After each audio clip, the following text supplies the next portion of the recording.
ETF index mutual funds నేర్చుకుని stock మార్కెట్లో రాణించాలనుకుంటున్నారా? వెంటనే ఈ నెంబర్కి కాల్ చేయండి.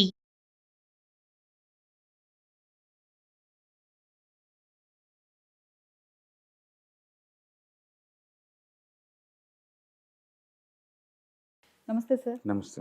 సార్, ఇక సిల్వర్ గురించి మాట్లాడుకుంటే మరి గ్లోబల్ మార్కెట్‌లో సిల్వర్ కాయిన్స్, బార్ డిమాండ్ విపరీతంగా పెరగడం చూస్తున్నాము. రీజన్స్ ఏంటంటారు?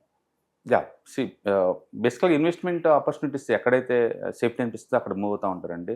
అంటే ప్రపంచవ్యాప్తంగా ఇప్పుడు నడుస్తున్న హవా ఏంటంటే artificial intelligence and semi conductors, electronics goods manufacturing వీటిల్లో బాగా నడుస్తా ఉందనమాట. యెస్.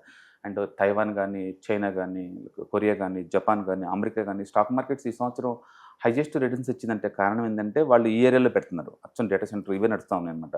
వీటన్నిటిలో కామన్‌గా ఎక్కువ వాడేదేంటంటే మైనింగ్ అండ్ మినరల్స్ సంబంధించిన ఎక్కువ వాడుతుంటారు. అండ్ పర్టికులర్‌గా సిల్వర్ బాగా వాడుతుంటారు. అండ్ కాబట్టి ఇండస్ట్రియల్ యుటిలిటీ పీక్ లెవెల్‌లో ఉంది సిల్వర్‌కి. యెస్. ఆ రీజన్ తోటి లాస్ట్ 1 ఇయర్‌లో ఆల్మోస్ట్ 150% దాకా మూవ్ అయింది అది. లాస్ట్ 1 ఇయర్‌లో బీభత్సం డిమాండ్ వచ్చేసిందనమాట లాస్ట్ ఇయర్. అండ్ ఇప్పుడు కన్సాలిడేషన్ మోడ్‌లో ఉంది.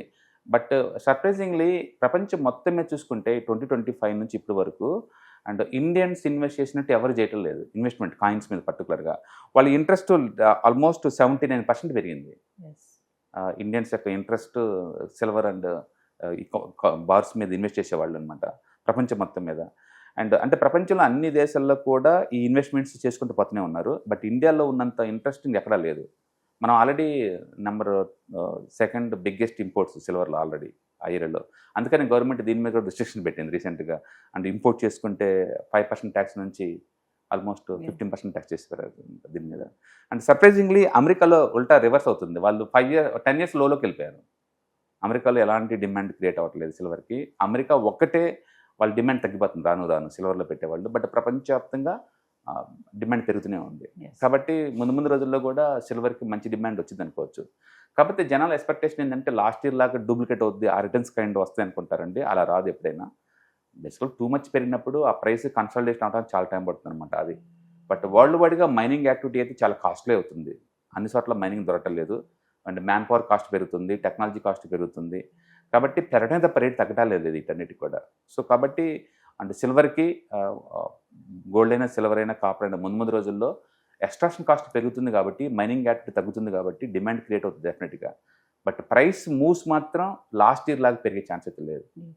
ఇంక ఇన్వెస్టర్స్ గురించి మాట్లాడుకుంటే సార్, ఇప్పుడు ప్రెజెంట్ సిల్వర్ పైన ఎక్కువ ఇన్వెస్ట్‌మెంట్ చేయడానికి ఇంట్రెస్ట్ చూపిస్తున్నారంటే? నేను అంటుంది ఒకటే అసెట్ క్లాస్‌లో ఇన్వెస్ట్ చేస్తే ఎప్పుడైనా మనం స్ట్రక్ అవుతాం.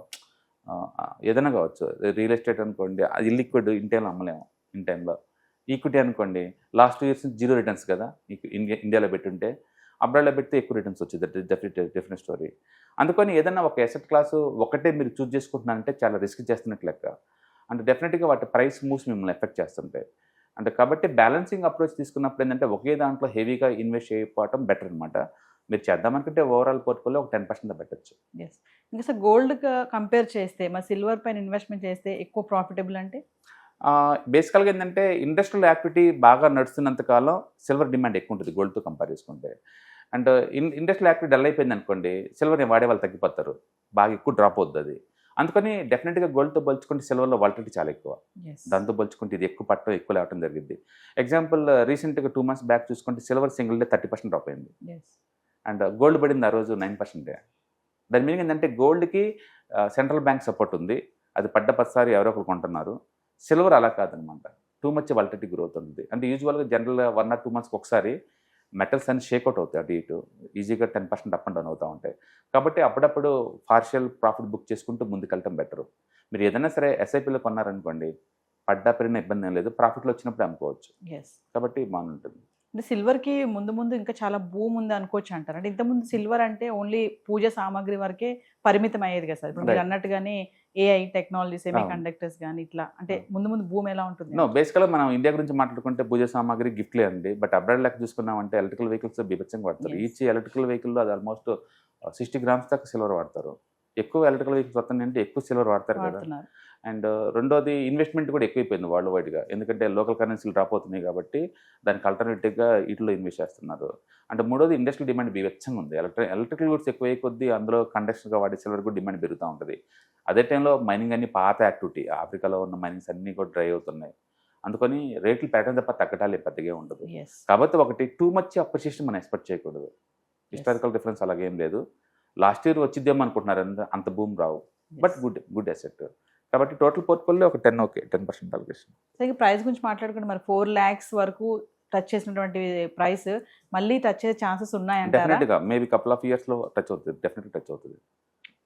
డెఫినెట్గా బేసికల్గా మనం ఏదైనా చార్ట్లో మనం చూసినప్పుడు ఏందనుకోండి, ఏదైనా ఒక చార్ట్ బాగా మూవ్ అయింది అనుకోండి, మళ్ళీ డ్రాప్ అయ్యి అక్కడే కొంతకాలం రెస్ట్ తీసుకుందంటే మళ్ళీ ఇంకోసారి ట్రై చేస్తుంది దానికి. Yes. అందుకని మీరు అన్నట్టు ఆ 4 lakh వస్తుంది, నెక్స్ట్ ఇయర్ వస్తుందని రాకపోవచ్చు, అది వేరే సంగతి. బట్ So- డెఫినెట్గా ఆ ప్రైస్ అయితే బీట్ చేసి ఈజీగా అవతలకి వెళ్తుంది. Yes. ఎందుకంటే మనం అనుకున్నట్టు ఇవన్నీ ల్యాబ్లో తయారు చేసే వస్తువులు కావు, మైనింగ్ యాక్టివిటీ ద్వారా వచ్చాయి.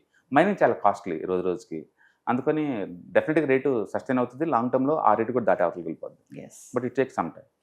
Thank you, sir. రైట్.